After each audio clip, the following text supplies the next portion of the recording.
Ok, la team, dans cette vidéo, je vais vous montrer exactement comment j'ai réussi à créer ce système de qualification via formulaire pour des prospects, pour les agences immobilières en Côte d'Ivoire et comment est-ce que vous pouvez me recopier pour faire pareil. Donc la team, pour gagner en temps, j'ai testé le formulaire. Comme vous pouvez le voir ici, qu'est-ce que j'ai mis? J'ai mis agent de vente de terrain. Donc agence de vente de terrain, remplissez le formulaire attentivement.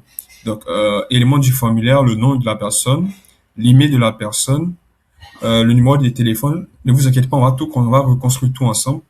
Ça va marcher, ne vous inquiétez pas, on va tout reconstruire. Le lieu de l'habitation et l'estimation au prix, l'âge de la personne, est-ce que la personne est prête à acheter ou non. Donc, ce que vous avez vu ici, non, rien que Ribari, rien que consulting, numéro fictif, lieu d'habitation, Abidjan, estimation de prix en francs CFA. 200, bon, j'ai exagéré, j'ai mis 200 millions, âge 45 ans, prêt à vendre, oui, soumis à, etc. Test, ok. Donc, si, comme vous pouvez le voir ici, il y a le nœud champ qui a sélectionné le nom, etc. Il a sélectionné seulement ce dont on avait besoin, on n'avait pas besoin de tout. Il a sélectionné seulement ce dont on avait besoin. Maintenant, il en a mis un premier code. Donc, tous les codes qui seront dans cette vidéo, je vais les mettre dans un document sur Google Doc, accompagné de cette automatisation-là. Les deux, l'automatisation plus le document qui aura toutes les informations seront dans le groupe School. Donc, les personnes qui n'ont pas encore accès au groupe School, vous avez juste à cliquer sur le lien dans la description de la chaîne YouTube. Il y a le groupe de la communauté. Vous avez juste à rentrer, vous aurez l'automatisation et tous les codes que vous devez utiliser pour mettre en place l'automatisation. Ensuite, il m'a qualifié. Est-ce que moi je corresponds directement aux personnes? Donc, j'ai mis prêt à vendre. Est-ce que je suis prêt à vendre? Oui, je suis prêt à vendre. Alors, qu'est-ce qu'il a fait? Supprimer les doublons. Donc, supprimer. Est-ce que je suis déjà passé au préalable pour éviter que je revienne deux fois, trois fois, quatre fois pour que j'évite que je spam plutôt. Ensuite, un autre code JavaScript qui, lui, maintenant, va venir chercher le prix, va venir mettre à jour le prix, va venir regarder est-ce que le prix est bon et on va utiliser un filtre qui va filtrer le prix. Donc, on cherche en fait quelque chose qui est supérieur ou égal à dans mon cas, c'était 20 millions. Donc, les personnes qui vont vendre des maisons ou encore vendre des terrains à 20 millions, on cherche des personnes qui peuvent vendre au-delà de 20 millions. Et maintenant, on va insérer toutes les informations de cette personne-là dans un tableau.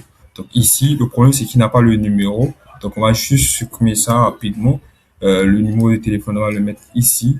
OK, et c'est bon. Maintenant, il a le numéro. Si j'exécute l'étape, il va mettre à jour le tableau avec le numéro. Donc, on va reconstruire tout ça ensemble, la team. Je vous laisse capturer. Donc, vous allez mettre, par exemple, le nom du champ, nom et prénom, texte input, espace réservé. Pour ceux qui ne savent pas comment faire l'espace réservé, vous allez venir juste ici dans le N8N formulaire. Vous allez cliquer encore sur notre partie et vous allez venir ajouter des éléments du formulaire. Une fois que vous ajoutez un élément du formulaire, vous ajoutez des attributs. Donc, vous allez tout simplement sélectionner espace réservé. Donc, espace réservé, c'est ici qui va écrire. Maintenant, si vous voulez, par exemple, vous pouvez changer valeur par défaut, c'est-à-dire on va écrire quelque chose et puis lui, il va cocher. Encore champ obligatoire, on met obligatoirement. Il ne peut pas soumettre le formulaire s'il n'a pas rempli ça obligatoirement. Donc, comme vous pouvez le voir chez moi, ici, ce que j'ai fait, c'est que j'ai mis directement, j'ai mis numéro de téléphone. Donc, vous allez mettre comme suit, nom et prénom, text input, espace réservé, valeur par défaut. Email, vous allez sélectionner email ici, champ obligatoire aussi ici. Ensuite, numéro de téléphone, vous allez mettre numéro pour que ce soit seulement des nombres qui peut ajouter ici. Espace réservé aussi, champ obligatoire si vous voulez. Moi, j'ai ajouté lieu d'habitation, estimation de prix en francs CFA, vous connaissez la chanson, type, texte, espace réservé, valeur par défaut, nom du champ, etc. Donc, une fois que tout ça c'est bon, on a notre formulaire qui est bon. On va venir épingler les informations que j'ai eu à mettre ici pour ne pas qu'elles disparaissent. Ensuite, dans le nœud champ, qu'est-ce qu'on va faire? On va venir faire mapper des données. Donc, pour avoir le nœud 7, vous avez juste à venir ici, appuyer sur le plus et ajouter simplement 7. Donc, vous allez venir ici. Qu'est-ce qu'on va faire? On va faire mapper des données. Donc, on a besoin du nom et prénom de la personne. On fait juste glisser les gars. C'est comme un jeu. On a l'email de la personne, le numéro de téléphone de la personne. On a besoin de ça. L'estimation de prix. On a besoin encore de l'âge de la personne. Prêt à acheter, oui. On a besoin de ça. Et soumis à. Donc, on n'a pas besoin, en fait, de ça. Donc, on va juste exécuter pour voir est-ce que ça prend les données dont nous, on a besoin. Et comme vous pouvez le voir, sur mon côté, ça prend les données, nom, prénom, email, numéro de téléphone, estimation de prix, âge, plaque. Donc, OK. On a ce qu'on veut maintenant. On a tout ce dont on a besoin. On va venir prendre le premier nœud code. Le premier nœud code, en fait, c'est un nœud qui va venir filtrer, bien et réécrire les choses parce que le système a du mal à comprendre certains caractères. Par exemple, s'il y a une virgule quelque part, ça va bugger. Si le numéro n'est pas comme ça va bugger. Donc, il va venir chercher est-ce que la personne est prête. Donc, vous avez vu chercher la clé qui contient prêt. Et est-ce que il y a, par exemple, un mot qui est à l'intérieur et réformer ce mot-là parce que on a précisé, on a mis yes, par exemple, donc réformer ce mot-là pour qu'à la sortie, ce mot-là corresponde exactement à ce qu'on a mis dans le nœud if. Donc, comme vous avez pu, il a reformulé, le oui n'était pas, le oui était comme ça, mais si par exemple j'avais mis OUI en petit caractère, il allait reprendre, il allait réécrire comme ça lui-même pour permettre en fait au système de pouvoir le lire.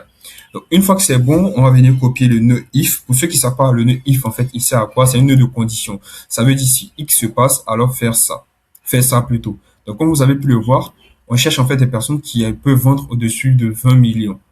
Donc, si les personnes n'arrivent pas à vendre au-dessus de 20 millions, elles ne nous intéressent pas, elles passent directement ici. Donc, le nœud if, en fait, c'est un nœud de condition qui va nous permettre de venir sélectionner les personnes seulement qui sont prêtes à vendre au-dessus de 20 millions. Donc, JSON normal is answer, on va venir chercher ici. Est-ce que la personne est prête à acheter? Juste ça. On va venir changer ça. Comme vous avez pu le voir, c'est yes. On va venir faire glisser ça simplement. Bon, ça correspond à oui ou non. Je pense pas que ça va passer. Ok, ce n'est pas passé tout simplement parce que ça correspond pas à oui. Donc, on va changer, on va mettre oui, exécuter. Vous avez vu, cette fois-ci, c'est passé parce que ça correspond à oui.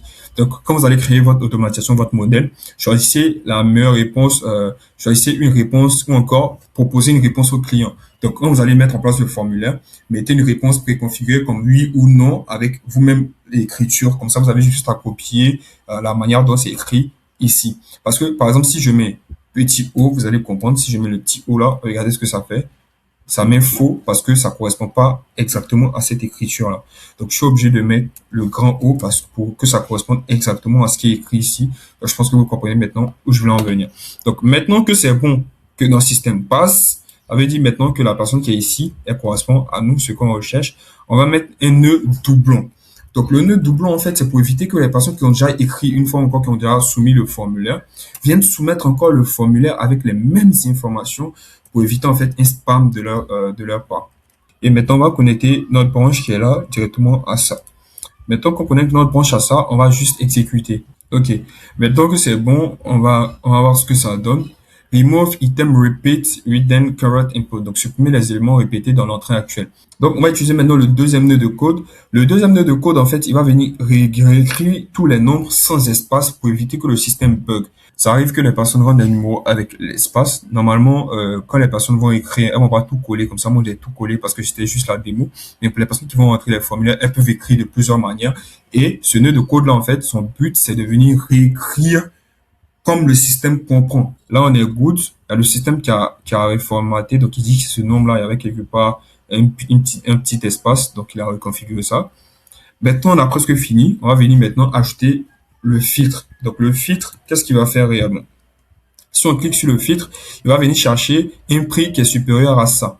Donc, si tu veux vendre un terrain que t'es pas supérieur à 20 millions, tu ne nous intéresses pas. Donc, par exemple, si j'avais mis 15 millions, j'allais pas passer tout simplement parce que le filtre, il choisit simplement les personnes qui sont prêtes à acheter ou encore à vendre à partir de 20 millions. Donc, comme vous pouvez le voir ici, l'estimation de prix n'est pas là. Donc, ce qu'on va faire, on va juste supprimer et on va chercher estimation de prix et on va faire glisser. Donc, si quelque chose ne fonctionne pas, ne vous prenez pas la tête, cherchez l'équivalent juste ici et faites glisser. C'est si simple que ça. On va exécuter et vous voyez qu'il m'a gardé tout simplement parce que je correspond à ça. Donc, si je mets super ou égal à 1 milliard, vous allez voir, il m'a écarté directement parce que tout simplement, moi j'ai mis 200 millions alors qu'il cherche des personnes qui sont prêtes à investir à partir de 1 milliard.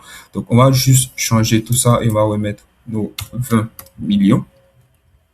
Donc, bien sûr que je suis supérieur à ça. Donc, normalement, il va me garder parce que je corresponds à ça. OK. Maintenant qu'il m'a gardé, qu'est-ce qu'on fait? On va ajouter maintenant toutes ces informations-là dans une table de données comme Google Sheet ou Excel. Ça va dépendre de vous. Vous pouvez créer des tables de données sur Google Sheet, les connecter directement à un item. Si vous voulez apprendre à faire ça, j'ai créé une vidéo là-dessus. Je pense que je vais la mettre juste là. Vous pouvez aller regarder cette vidéo-là pour apprendre à connecter des modules Google directement sur N8N. Et comme vous pouvez le voir ici, le problème, c'est que tous ces nœuds-là, en fait, tout est rouge, erreur, erreur, erreur. On va pas se prendre la tête, on va venir chercher les équivalents, comme ce que je vous ai montré. OK, là, rentrer toutes les informations dans le tableau avec toutes mes informations. Je vais vous montrer après comme à quoi ça ressemble. Maintenant, ce qu'on va faire, on peut ajouter un Gmail pour qu'il puisse envoyer les messages directement à la personne. On va venir simplement ici, on va chercher envoyer message ici, et on va prendre les informations de la personne pour lui envoyer un message, tout simplement. Donc, l'adresse email directement ici, comme ça, si une autre personne remplit aussi, ça remplit son adresse email automatiquement. Vous êtes qualifié. On vient acheter. Donc, je raconte un peu n'importe quoi. Je sais pas si c'est comme ça qu'il qualifie après. Mais bon, j'ai mis, on vient acheter et on va ouvrir ici. Et c'est bon. Donc, pour chaque personne qui va remplir le formulaire, ça va se faire en automatique. Vous n'avez plus besoin de venir toucher. Ok, donc là, je ne pouvais pas envoyer le message parce que je suis plus sur N8N sur mon PC. J'ai N8N maintenant en ligne. Je travaille sur N8N maintenant en ligne. Donc, je ne pouvais pas envoyer le message, mais vous avez vu un peu l'idée. Et c'est comme ça que vous allez créer, par exemple, un système de qualification pour des clients directement pour une agence immobilière. Donc, vous pouvez mettre la vidéo en pause pour recommencer tout ça, pour prendre votre temps pour le faire. Et je vais vous montrer exactement comment est-ce que la table de données, elle se présente si on vient ici. Et vous voyez, prospection par formulaire. Toutes les informations des clients précédents ici sont ici. Bon, j'ai fait des tests, hein. J'ai fait énormément de tests, donc vous pouvez voir toutes les informations ici. Donc, vous pouvez remplacer ça par Google Sheet et tout ce que vous voulez. Et j'espère que cette vidéo vous a apporté le plus de valeur possible, que vous avez réussi à créer cette automatisation à la team. Et sur ce, bon après-midi, c'était Ryan. Peace.